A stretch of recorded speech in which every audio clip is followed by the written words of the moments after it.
નમસ્કાર વિદ્યાર્થી મિત્રો, કેમ છો બધા? આજે આપણે ધોરણ 11 અર્થશાસ્ત્ર પ્રકરણ નંબર 1 જેનું નામ છે અર્થશાસ્ત્ર વિષય પરિચય. આજે આપણે આ વિડીયોની અંદર બે વિભાગ ડી અથવા વિભાગ ઈ એમાં આવે તેવા પ્રશ્નોનો અભ્યાસ કરશું. વિદ્યાર્થી મિત્રો, એક પ્રશ્ન છે અર્થશાસ્ત્રની અંદર આંકડાકીય માહિતીનું મહત્વ, કે આંકડાકીય માહિતી કઈ રીતે કામ કરે છે, આંકડાકીય માહિતીના આધારે અર્થશાસ્ત્રની અંદર એનું પ્રદાન શું છે. એટલે એક પ્રશ્ન છે આંકડાકીય માહિતીનું મહત્વ, અને બીજો પ્રશ્ન છે કે આંકડાકીય માહિતીનું આકૃતિ કે આલેખમાં રજૂઆત કરતી વખતે કઈ બાબતો ધ્યાનમાં લેશું. એટલે કે જ્યારે આપણે અર્થશાસ્ત્રની અંદર કોઈ નિયમ કે સિદ્ધાંતો તૈયાર કરતા હોઈએ, બરાબર, ત્યારે આપણે આલેખ અને આકૃતિની જરૂરિયાત પડતી હોય. તો એવા સમયે આકૃતિ અને આલેખ જ્યારે આપણે દોરતા હોઈએ ત્યારે દોરતી વખતે આપણે કઈ બાબતોનું ધ્યાનમાં લેશું. તો આ બે પ્રશ્નોની વિદ્યાર્થી મિત્રો આજે આપણે અભ્યાસ કરવાના છીએ. પ્રથમ આપણો પ્રશ્ન છે આંકડાકીય માહિતીનું મહત્વ. તો ચાલો વિદ્યાર્થી મિત્રો, આજે આપણે આ બંને પ્રશ્નોનો અભ્યાસ કરી લઈએ.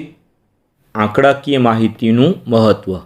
ઘણીવાર પેપરની અંદર અર્થશાસ્ત્રમાં આંકડાકીય માહિતીનું મહત્વ મુદ્દાસર સમજાવું તો આ પ્રશ્ન વિભાગ ડીની અંદર આવી શકે છે.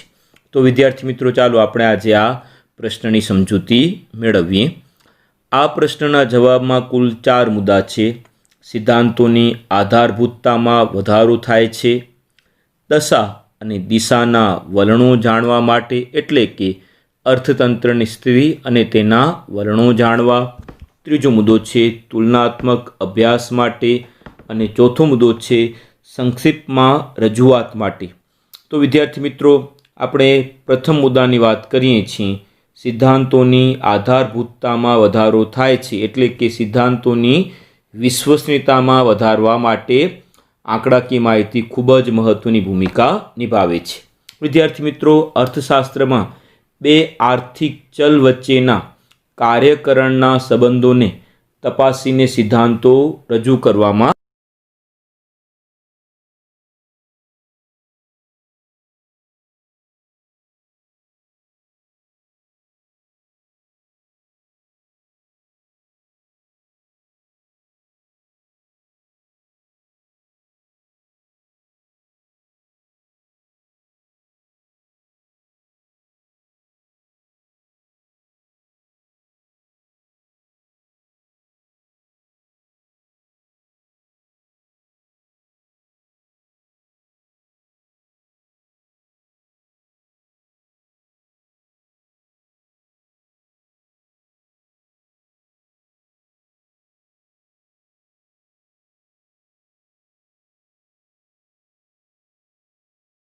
અહીંયા એક શબ્દ છે કાર્યકારણ. તો કાર્યકારણનો મતલબ આ થાય કે કોઈ પણ બે બાબતો કે જેના એક કાર્ય છે અને બીજું છે એનું કારણ બને છે, એટલે કે એની અસર થાય છે. વિદ્યાર્થી મિત્રો, જેમ કે જો કિંમત અને માંગ વચ્ચે, બરાબર, તો કિંમતમાં વધારો થાય તો માંગમાં ઘટાડો થાય, તો આ કાર્યકારણ સંબંધ છે. એવી રીતે વરસાદ અને ખેત ઉત્પાદન વચ્ચેનો સંબંધ. તો વરસાદનું પ્રમાણ જેટલું વધારે હોય તો ખેત ઉત્પાદનનું પ્રમાણ પણ કેટલું થશે? વધશે. વરસાદનું પ્રમાણ જેટલું ઓછું હોય તો ખેત ઉત્પાદનનું પ્રમાણ કેવું થાય? ઓછું થાય. એટલે બંને વચ્ચેનો સંબંધ કેવો? તો સીધો સંબંધ. એમ કિંમત અને માંગ વચ્ચે તો વ્યસ્ત સંબંધ. એમ નફો અને ઉત્પાદન વચ્ચેનો સંબંધ. તો આ બધા સંબંધો છે એ બધા કેવા છે? કાર્યકારણ ઉપર આધારિત છે. તો અર્થશાસ્ત્રની અંદર બે આર્થિક ચલ વચ્ચેના કાર્યકારણના સંબંધને તપાસીને આ સિદ્ધાંતો રજૂ કરવામાં આવે છે, જેમ કે માંગનો સિદ્ધાંત, પુરવઠાનો સિદ્ધાંત, નફાનો સિદ્ધાંત. હવે આ સિદ્ધાંતોને વ્યવહારમાં ચકાસવા માટે, આધારભૂત રજૂઆત કરવા માટે આંકડાકીય માહિતી ખૂબ જ જરૂરી છે, ખૂબ જ મહત્ત્વની બની જાય છે. કારણ કે આંકડાકીય માહિતીના આધારે જ કોઈપણ સિદ્ધાંતની વિશ્વસનીયતામાં આપણે વધારો કરી શકીએ છીએ. તો સિદ્ધાંત સાચો છે કે ખોટો છે, બરાબર, એ જાણવું હોય ને તો એના માટે આંકડાકીય માહિતી ત્યાં ખૂબ જ મહત્ત્વની ભૂમિકા ભજવે છે. આમ આર્થિક સિદ્ધાંતોની યથાર્થતામાં વધારો કરવા માટે, આર્થિક સિદ્ધાંતો સાચા છે કે ખોટા છે તે જાણવા માટે અને આર્થિક સિદ્ધાંતો વ્યવહારમાં અમલમાં મૂકવા માટે આંકડાકીય માહિતીના મદદથી આપણે આર્થિક સિદ્ધાંતોને વ્યવહારમાં મૂકી શકીએ છીએ. બીજા મુદ્દાની વાત કરીએ તો બીજા મુદ્દાની વાત છે દશા અને દિશાના વલણો જાણવા માટે, એટલે કે અર્થતંત્રની સ્થિતિ અને તેના વલણોને સમજવા માટે, જાણવા માટે આંકડાકીય માહિતી ખૂબ જ મહત્ત્વની ભૂમિકા ભજવે છે. વિદ્યાર્થી મિત્રો, સમગ્ર અર્થતંત્ર કે તેના કોઈ પણ એક ક્ષેત્રના વલણો કયા પ્રકારના છે, તે કઈ દિશામાં છે, તે આંકડાઓના આધારે આપણે જાણી શકીએ છીએ. ઉદાહરણ તરીકે વરસાદનું પ્રમાણ જો ઓછું હોય તો દેશમાં આર્થિક પરિસ્થિતિ કેવા પ્રકારની હશે, તો આપણે એ જાણી શકીએ છીએ. દાખલા તરીકે વરસાદનું પ્રમાણ જો ઓછું હોય તો ખેતીનું પ્રમાણ આપોઆપ શું થઈ જાય, ઓછું થઈ જાય. તો બેરોજગારીના પ્રમાણમાં શું થાય, વધારો થાય છે. તો દેશ કયા પ્રકારની દિશામાં જઈ રહ્યું છે, અર્થતંત્ર કયા પ્રકારની દિશામાં કામ કરે છે, તેના વલણોને જો સમજવા હોય તો એના માટે આંકડાકીય માહિતી ખૂબ જ મહત્ત્વની ભૂમિકા નિભાવે છે. આંકડાકીય માહિતીના આધારે આપણે કોઈ પણ અર્થતંત્રની દિશાને સમજી શકીએ છીએ. જેમ કે જુઓ, રાષ્ટ્રીય આવકના જુદા જુદા ક્ષેત્રો જેમ કે ખેતી, ઉદ્યોગ, સેવા, આ બધા રાષ્ટ્રીય આવકના ક્ષેત્રો છે, બરાબર. હવે આ ક્ષેત્રોમાંથી કેટલો હિસ્સો પ્રાપ્ત થાય છે. ઉદાહરણ તરીકે કે દેશની રાષ્ટ્રીય આવક છે તો એમાં ખેતીનો હિસ્સો કેટલો, એમાં સેવા ક્ષેત્રો કેટલો ફાળો આપે છે, ઉદ્યોગ પણ કેટલો ફાળો આપે છે. તો એના આધારે આપણે સમજી શકીએ ને કે દેશ ખેતી પ્રધાન છે, દેશ ઉદ્યોગ પ્રધાન છે. દાખલા તરીકે આપણે માનીએ કે દેશમાં રાષ્ટ્રીય આવકમાં ખેતીનો ફાળો 80% છે, તો શું સમજાય કે દેશ ખેતી પ્રધાન છે. જો દેશની રાષ્ટ્રીય આવકમાં ઉદ્યોગોનો ફાળો 90% હોય તો એનો મતલબ થાય કે દેશ કેવું છે, ઉદ્યોગ પ્રધાન છે. આમ રાષ્ટ્રીય આવકમાં ખેતીનો હિસ્સો કેટલો છે, કેટલા પ્રમાણમાં વધે છે, ઘટે છે, એ સમજવું હોય તો આંકડાકીય માહિતીના આધારે આપણે એને જાણી શકીએ છીએ. એવી જ રીતે ભારતની આયાતોમાં વધારો થઈ રહ્યું છે, અર્થતંત્રમાં નાણાંનો પુરવઠો વધી રહ્યું છે, તો તે વલણો આંકડાના આધારે જાણી શકીએ છીએ. કારણ કે આપણે ડેટા મળે તો આપણને ખબર પડે કે આયાતોમાં વધારો થયો કે નિકાસોમાં વધારો થયો. તો કોઈ પણ અર્થતંત્રની માહિતી હોય તો એ માહિતીને આપણે સમજવું હોય તો એના માટે આંકડાકીય માહિતી ખૂબ જ મહત્ત્વની ભૂમિકા નિભાવે છે. આંકડા દશા અને દિશા બંને દર્શાવે છે. અર્થતંત્રમાં કઈ દિશામાં જઈ રહ્યું છે, કયા દેશ સાથે તેના આર્થિક વ્યવહારો વધી રહ્યા છે, કયા ક્ષેત્રમાં ઉત્પાદન વધી રહ્યું છે, કયું ક્ષેત્ર રોજગારી આપી રહ્યું છે, આ તમામ દિશા આંકડાકીય માહિતીના આધારે જાણી શકાય છે. દાખલા તરીકે ભારતમાં ખેતી કરતા લોકોનું પ્રમાણ વધારે હોય તો આપણે શું કહીશું કે ભારત ખેતી પ્રધાન રાષ્ટ્ર છે. ભારતમાં ઉદ્યોગોમાં રોજગારી વધારે મેળવતા લોકોનું પ્રમાણ હોય તો આપણે શું સમજશું કે ભારતે ઉદ્યોગ પ્રધાન રાષ્ટ્ર છે. તો આમ કોઈ પણ દેશની આર્થિક પરિસ્થિતિ, આર્થિક વ્યવહારો, રોજગારીની પરિસ્થિતિ, ગરીબીનું પ્રમાણ, સાક્ષરતાનું પ્રમાણ, આ બધી બાબતોની જાણકારી જો મેળવવી હોય તો એના માટે આંકડાકીય માહિતી પ્રાપ્ત કરવી જોઈએ. આંકડાકીય માહિતીના આધારે આપણે કોઈ પણ બાબતને સાચા અર્થમાં સમજી શકીએ છીએ. ત્રીજા મુદ્દાની વાત કરીએ, તુલનાત્મક અભ્યાસ થઈ શકે છે. તો જો તુલના કરવી હોય તો આપણે આંકડાના આધારે તુલના કરી શકીએ ને. જેમ કે તમે જુઓ કે 10મા ધોરણમાં તમને જે ગુણ આવ્યા છે, હવે એટલા જ ગુણ તમારા મિત્રને ઓછા આવ્યા છે કે વધારે આવ્યા છે, તમારામાંથી કોણ હોશિયાર છે, કોણે ગુણ વધારે પ્રાપ્ત કર્યા છે, કોને કેટલા ટકા વધારે આવ્યા છે, તો એ કોના આધારે આપણે જાણી શકીએ, તો એ આપણે જાણી શકીએ છીએ આંકડાના આધારે. એવી જ રીતે અર્થશાસ્ત્રની અંદર પણ ઘણી બધી આંકડાકીય માહિતીના ઉપયોગના આધારે આપણે તુલનાત્મક અભ્યાસ કરી શકીએ છીએ. સ્થળ અને સમયની રીતે તુલના આંકડાઓના આધારે જ પ્રાપ્ત થાય. જેમ કે જો કે ભારતમાં વસ્તીનું પ્રમાણ કેટલું છે, ચીનમાં વસ્તીનું પ્રમાણ કેટલું છે, તો બે સ્થળ છે ભારત અને ચીન. હવે બંનેની વસ્તીનું પ્રમાણ કેટલું છે તો આપણે કેમ કહીશું, આંકડાઓના આધારે આપણે જાણી શકશું. તો આંકડા ખૂબ મહત્ત્વની ભૂમિકા નિભાવે છે. જેમ કે જો ભારતમાં 1951ની તુલનામાં 2015માં આપણે ત્યાં આર્થિક ક્ષેત્ર કેટલા પ્રમાણમાં ફેરફાર થયા, બરાબર, એ પણ આપણે જાણી શકીએ છીએ.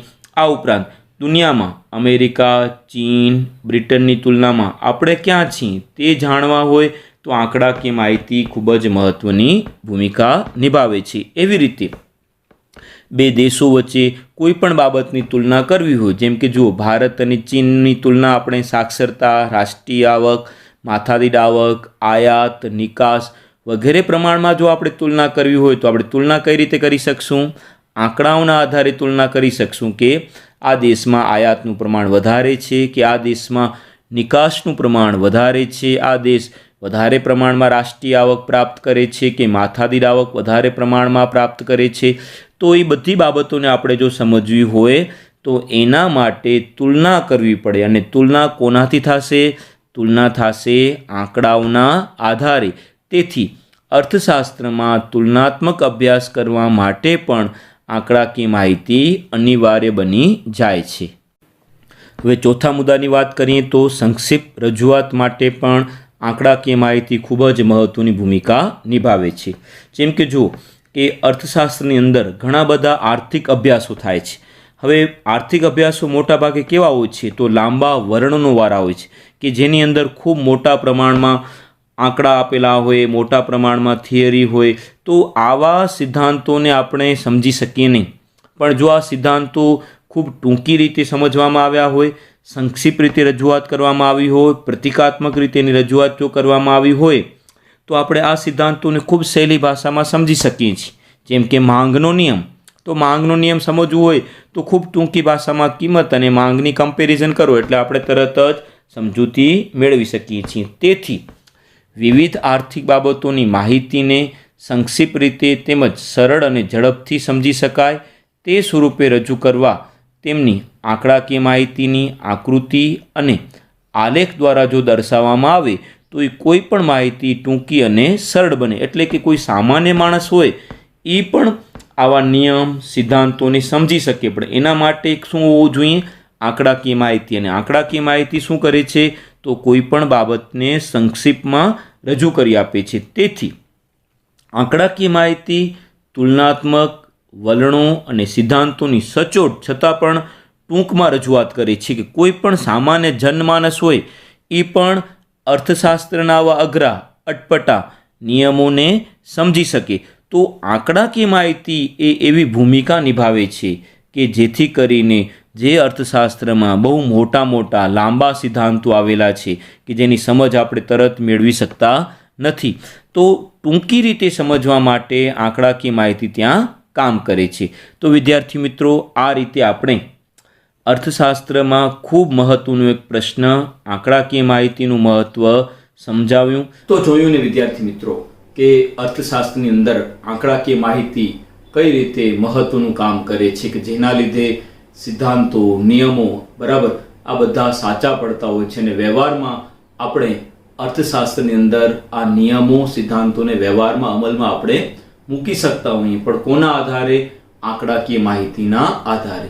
હવે એવું જ મહત્વનું બીજું પ્રશ્ન છે કે જ્યારે અર્થશાસ્ત્રમાં આલેખ અને આકૃતિ દોરીએ તો દોરતી વખતે કઈ બાબતો ધ્યાનમાં આપણે લેશું? તો ચાલો એ પ્રશ્નનો પણ હવે આપણે અભ્યાસ કરી લઈએ.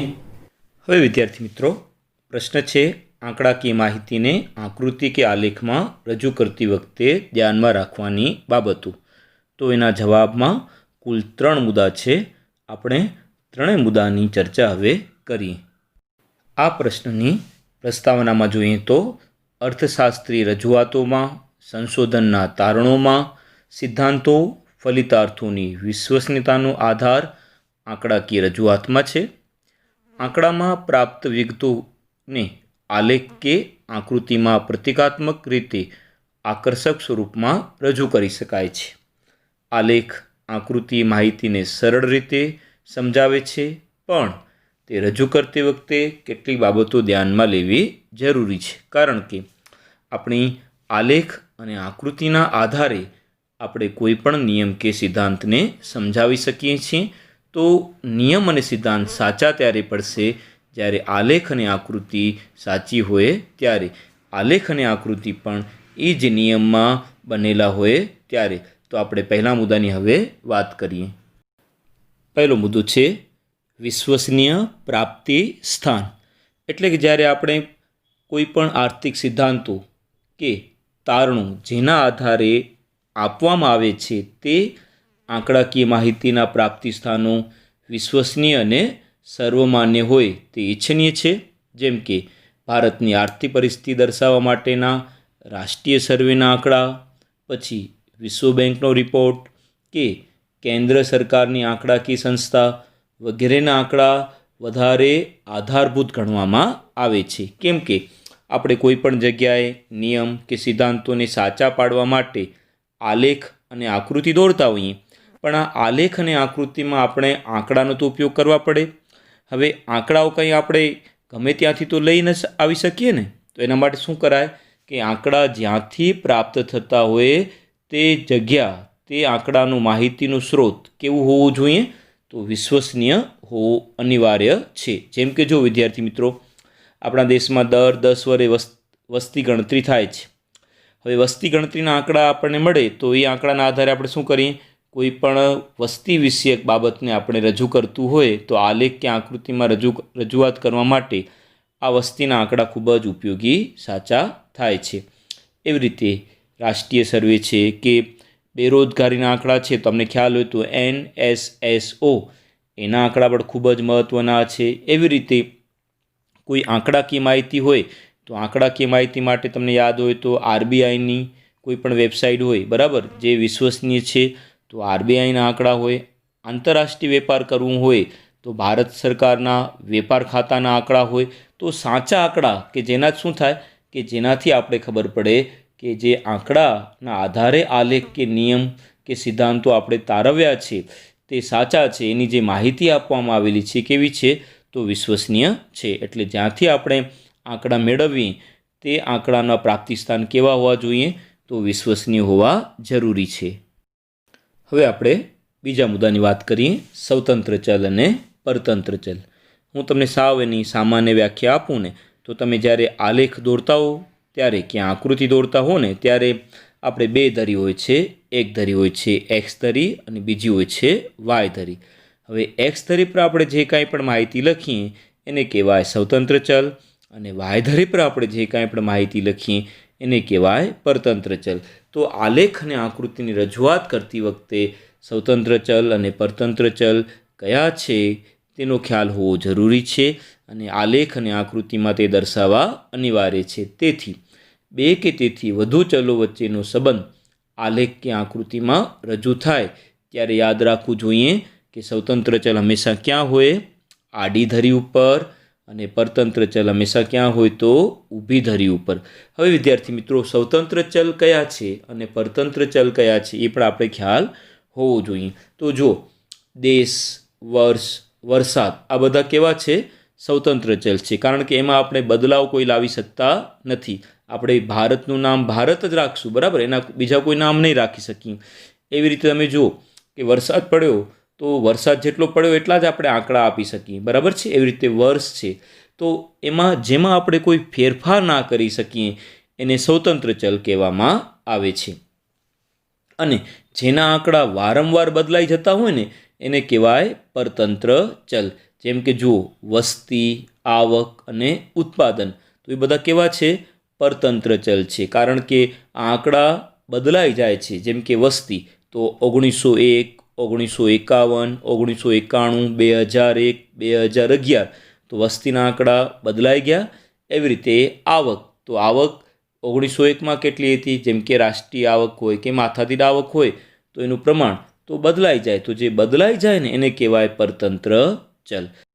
હવે આગળ કહે છે કે બે ચલ વચ્ચેના કાર્યકરણના સંબંધમાં એક ચલ કારણરૂપ હોય છે, બરાબર. જેમ કે જો વર્ષ સ્વતંત્ર ચલ છે જે OX ધરી એટલે કે એક્સ ધરી પર હોય છે, અને ઉત્પાદન જે બદલાઈ જાય છે, વારંવાર બદલાય છે, એ પરતંત્ર ચલ છે જે હંમેશા ક્યાં હોય છે, વાય ધરી પર દર્શાવવામાં આવે છે. એટલે તમને યાદ રાખવાનું કે એક્સ ધરી પરના ચલ કયા હોઈ શકે અને વાય ધરી પરના ચલ કયા હોઈ શકે. જે ચલ બદલાઈ જાય એ હંમેશા વાય ધરી પર આવે, અને જે ચલ જે બદલાય નહીં, બરાબર, એ ચલ હંમેશા ક્યાં આવશે, તો એક્સ ધરી પર. જોકે અર્થશાસ્ત્રમાં માંગના નિયમની રજૂઆતમાં કારણરૂપ પરિબળ કિંમત ઊભી ધરી પર અને આધારિત પરિબળ માંગ આડી ધરી પર દર્શાવવાની હવે પરંપરા થઈ ગઈ છે. એટલે વાં કેમ કહે છે કે હવે OX ધરી પર આપણે જે સ્વતંત્ર ચલ દર્શાવીએ ને એ હવે Y ધરી પર દર્શાવવામાં આવે છે અને Y ધરી પરના જે આધારિત ચલ છે એ હંમેશા X ધરી પર દર્શાવવામાં આવે છે. એટલે કે માંગના નિયમમાં તમે જોજો તો માંગના નિયમમાં OX ઉપર એટલે કે X ધરી ઉપર માંગ હશે અને Y ધરી પર કિંમત આપવામાં આવેલી હશે, જે હવે નવી પરંપરા થઈ ચૂકી છે. ત્રીજા મુદ્દાની વાત કરીએ, સ્કેલ માપની પસંદગી કરવી. તો વિદ્યાર્થી મિત્રો, સ્કેલ માપ કોને કહેવાય? તો જ્યારે આપણે આલેખ અને આકૃતિ દોરીએ ને ત્યારે Y ધરી પર જે આપણે આંકડા મૂકીએ છીએ, બરાબર, જે આપણે 0, 5, 10, 15, 20, 25, 30 અથવા તો 100, 200, 300, 400, 500 જે આપણે આંકડા મૂકતા હોય ને એને આપણે સ્કેલ માપ તરીકે ઓળખીએ છીએ. તો આલેખ અને આકૃતિમાં સ્કેલ માપ ખૂબ જ મહત્ત્વનું બની જાય છે, કારણ કે આંકડાઓને આકૃતિમાં યોગ્ય રૂપમાં ગોઠવવા માટે સ્કેલ માપ મેળવવા પડે છે. દાખલા તરીકે સમયને લગતી બાબત હોય તો 10 વર્ષ માટે એક સ્કેલ નક્કી કરીને તેની રજૂઆત કરવામાં આવે છે. હવે તમને આ ખાસ યાદ રાખવાનું કે એકવાર જે સ્કેલ માપ નક્કી થાય તે જ આપણે આગળની રજૂઆતમાં પણ આ જ રીતે જાળવવું પડશે. માનો કે 0 અને 5, બરાબર, તો ગેપ કેટલાનો? 5નો છે. 5 અને 10 તો ગેપ કેટલાનું છે? 5નો છે. તો હવે આગળ આપણે જેટલા આંકડા લખશું ને એમાં પણ 5 જ હોવા જોઈએ, જેમ કે 10 થી 15, 15 થી 20, 20 થી 25, પછી 30, પછી 35, 40. તો આ રીતે હંમેશા સ્કેલ માપ એક સરખા જ હોવા જોઈએ, બરાબર. પછી જ્યારે આંકડાકીય માહિતી મોટી સંખ્યામાં હોય એટલે કે મોટી આંકડાકીય માહિતીને આકૃતિમાં ટૂંકમાં રજૂ કરતી વખતે શું કરાય? તો જે તે ધરી પર SS ની નિશાની કરવામાં આવે છે. માનો કે 1000, 2000, 5000 જેવી હોય તો એને આપણે ટૂંકમાં SS ની નિશાની કરી દઈએ તો એ પણ આપણું સાચું પડે છે. હવે વિદ્યાર્થી મિત્રો, તમે જોયું ને, આપણે આજે 2 પ્રશ્નોનો અભ્યાસ કર્યો છે. બંને પ્રશ્નો આપણી પરીક્ષા માટે ખૂબ જ મહત્વના છે. આ બંને પ્રશ્નોને તમે તમારી નોટબુકની અંદર લખી લેવાના છે. હવે એના પછી આપણે બીજા વિડીયોમાં આપણે આગળના પાઠની ચર્ચા કરશું. થેન્ક યુ વિદ્યાર્થી મિત્રો.